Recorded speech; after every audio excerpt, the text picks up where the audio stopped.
Ladies and gentlemen, welcome back to the channel. Something a little bit different today. If you watched the podcast on Monday, we done a tier list video. We looked at the whole Celtic squad and gave our opinion as to who should and shouldn't be here next season as we ranked every player in a tier. Well, a lot of people enjoyed that. A lot of people enjoyed the kind of interactive side of that. So today, we're doing something similar. We've got another tier list out and we're going to be putting in order the signings made by Nick Hammond at his time at Celtic. Of course, Nick Hammond left yesterday. His role at Celtic as Chief of Football Operations. It's opened the door for hopefully a Director of Football, but it's now time to reflect on what was, as I said yesterday, I don't have a word to describe this, a kind of torrid time for Nick Hammond.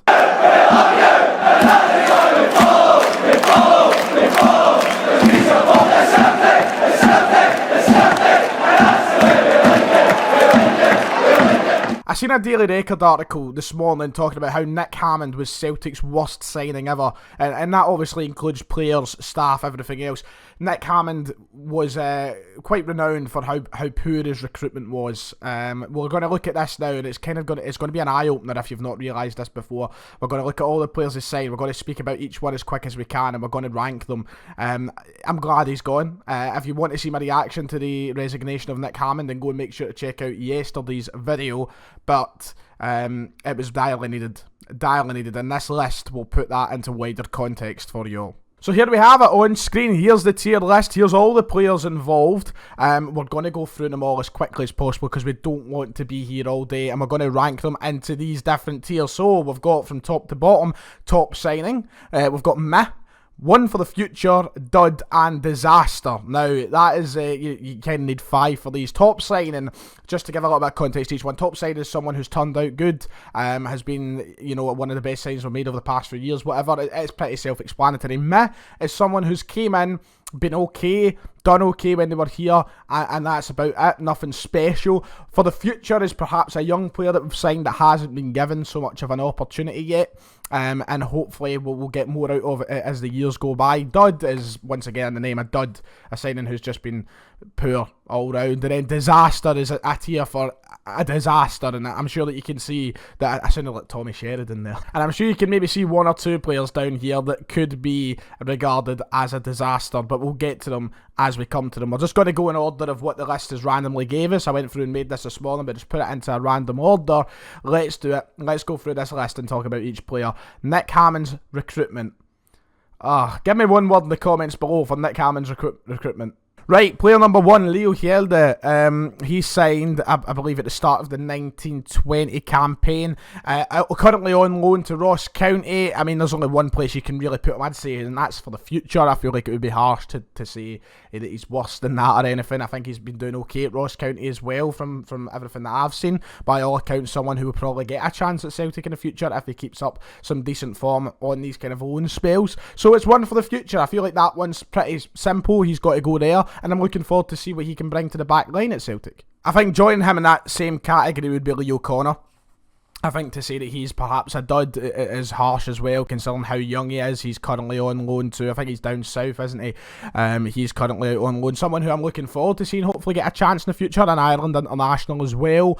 Somebody who I was excited to see a sign as a Manchester United guy. I like Man United. To see him come to Celtic was always exciting. He had quite a decent youth career there, being the captains of their underside. Someone who I think has a future at Celtic, but we're yet to see him get much of a chance. We'll see what happens as his career goes on. But of course, as it is with both of these players so far, they both could end up being down here and dud. You never know. But right now, I'd put both of them in for the future, just to be fair.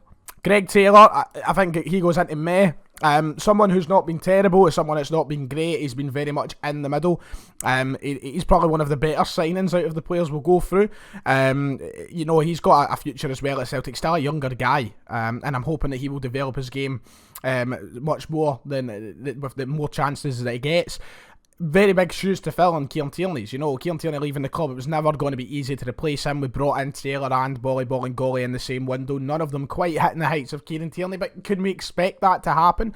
I think meh is very fair for Greg Taylor. I personally like him, and I think he will get better. A lot of people on the other side who think a lot of people would maybe say he's a dud, but I honestly think Greg Taylor will do well at Celtic as the years go by. He shows the talent. And I think it's just about adapting to get used to being a Celtic player now.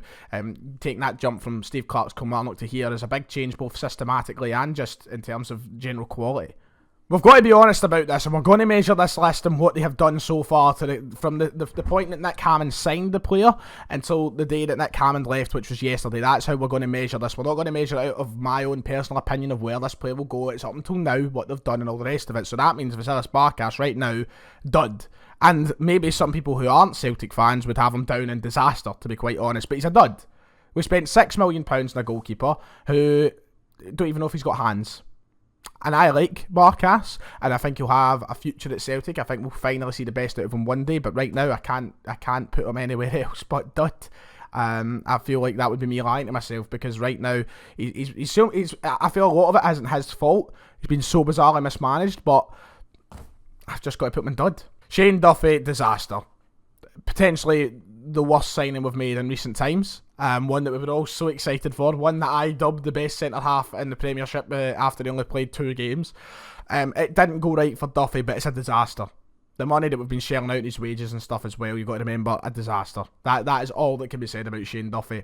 The quality he's brought to the team is non-existent for what we all expected. He has struggled so much, and he's just incredibly poor.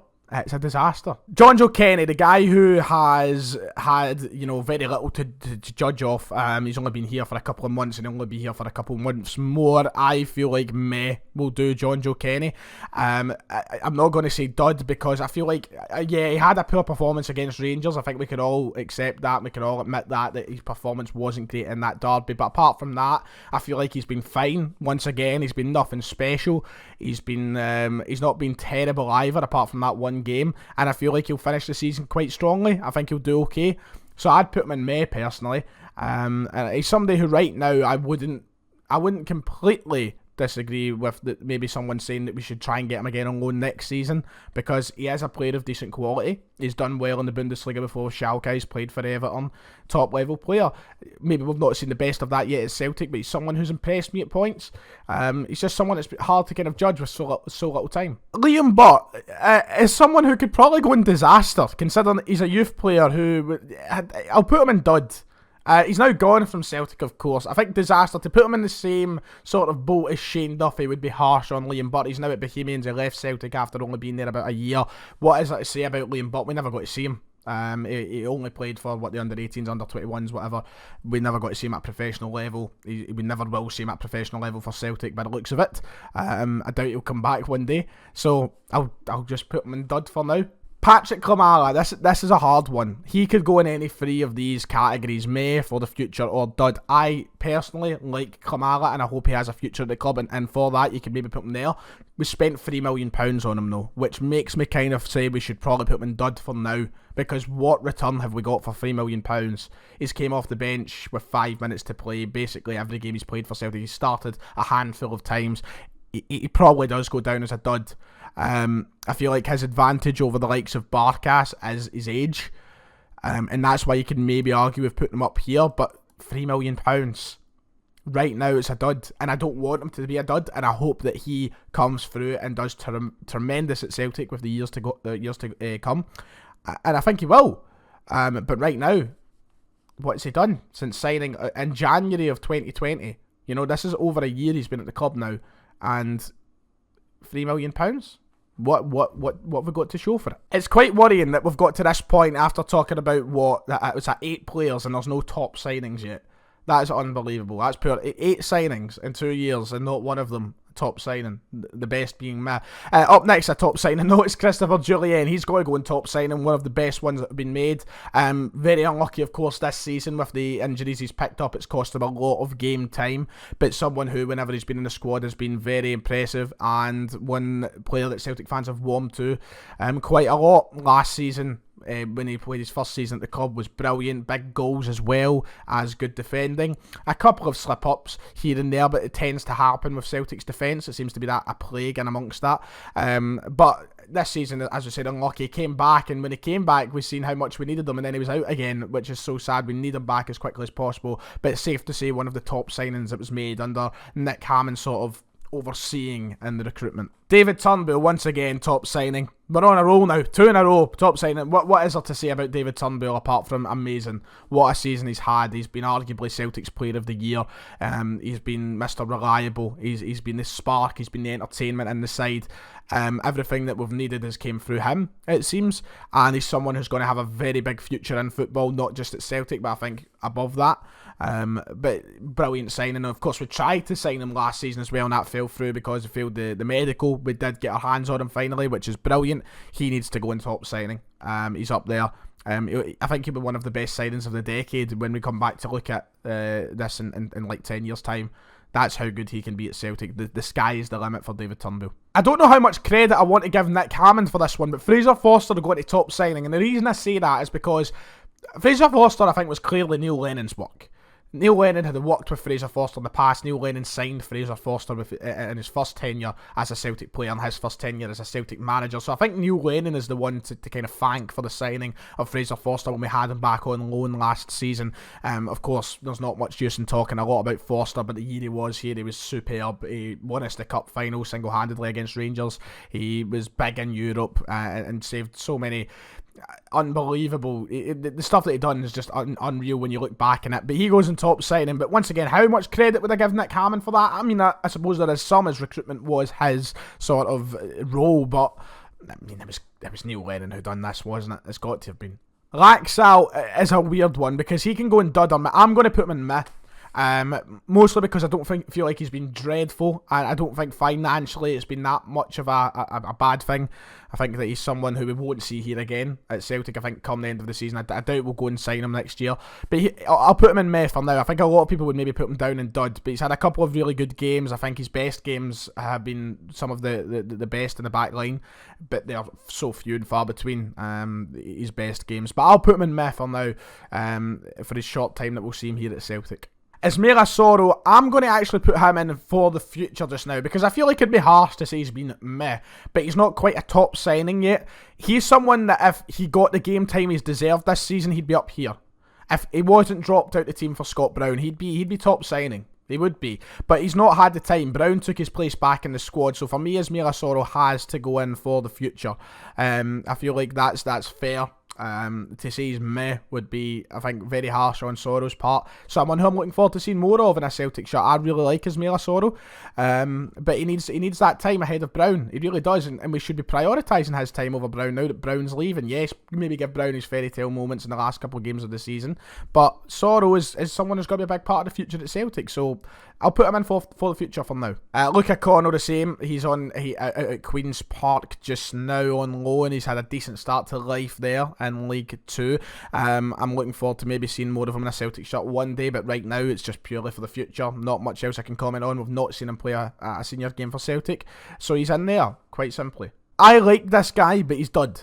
He's got to be a dud because we had him play for all of 6-7 months professionally for Celtic. Hatem Abdelhamid, I really liked him.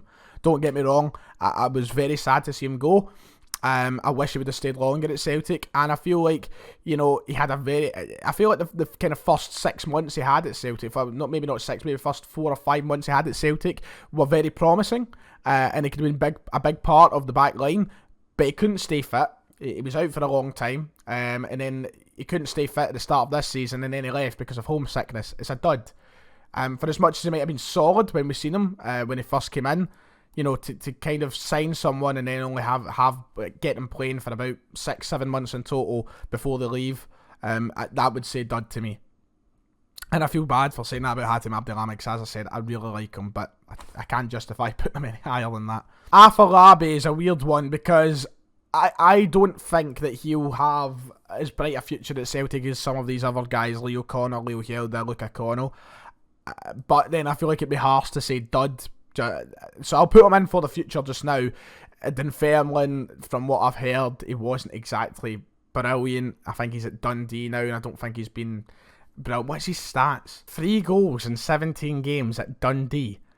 I don't think he'll get much more of a chance at Celtic. If he can't do it on those loan moves, I just don't see it happening for Afolabi. And I hope it does. Of course I do. Irish international as well, maybe one day.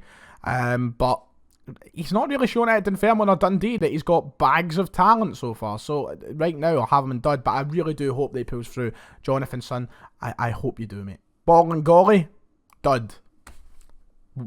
I mean, what?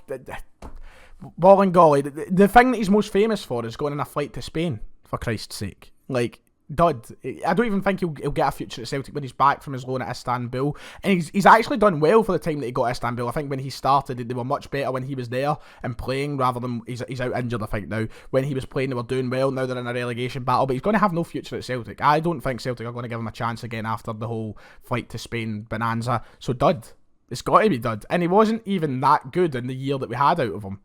I don't remember ever turning around and going, ball and golly's good. I think he had a decent enough game at Ibrox, and that was it. Remember that? Everybody changed their fucking Twitter names to ball and golly. But that's dud for me right now. Maritz Bauer, Christ, he could very easily go down in disaster.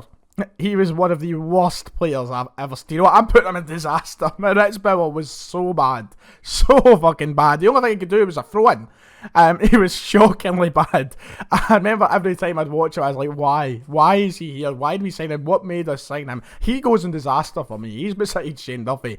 Because before we signed Duffy, Bauer was generally a player that I turned around and said, like, he's one of the worst I've ever seen playing a Celtic shirt. And that's exactly what I say about Duffy now. So, yes, Duffy has probably topped him, but I'm going to put Maritz Bauer down there because he's been absolutely, well, he was woeful that 1 year we had him on loan. I can't remember him ever having a decent enough performance against anyone. He probably had one or two, but a shocking signing. El Yunusi, top signing. I hope we sign him again next year, either permanently or on loan somehow again. But brilliant player. And once maybe he hasn't showed it as much as he should have, considering how good he is. But he's been once again bizarrely mismanaged, played in positions that he shouldn't be getting played in.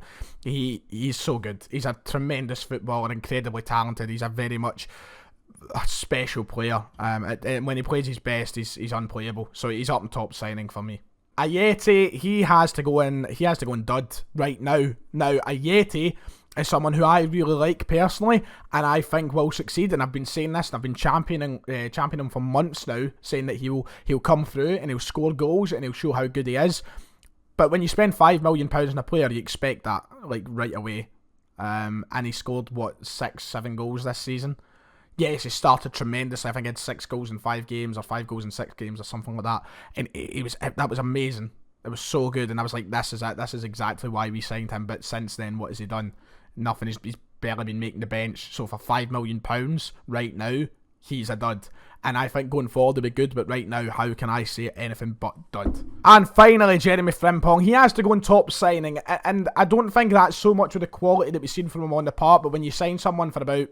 Well, we signed him for basically free, didn't we? We might have paid that £500,000 fee thing for signing young players from England or whatever that is.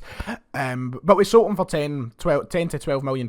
That is a tremendous bit of business by the club, making all that profit on someone. So he has to go in top signing for that alone, because it was a very good bit of business by the club.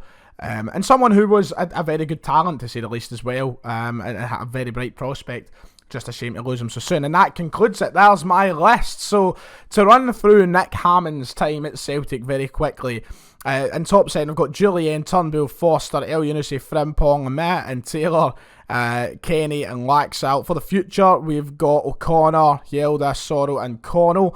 Duds, we've got Barkas, Burt, Kamala, Abdelhamid, Afolabi, Bolingoli, and Ayeti. In disaster, we have got Duffy and Bauer. So, how many... I just need to do a wee bit of math here, hold on. So, 21 players in total were signed since Nick Hammond came to the club. And out of 21, 1, 2, 3, 4, 5, 6, 7, 8 of those players I deem maybe good enough to have pass marks as a signing. For the future, could go anyway. For all we know, these boys could be duds. So I'm not even going to take them into account for now, but the amount of money that's been spent in and around here, you know, that's upwards of £10 million right there, and between dud and disaster. The recruitment was shocking, it needs fixed, but there you go, there's my tier list on Nick Hammond's signings. Let me know what you think in the comments below if you want to take part. This should be somewhere, I'll leave the link for this so you can join in. Do it yourself, post it on Twitter, whatever you want. But like and subscribe, let me know what you think, and I'll see you all next time.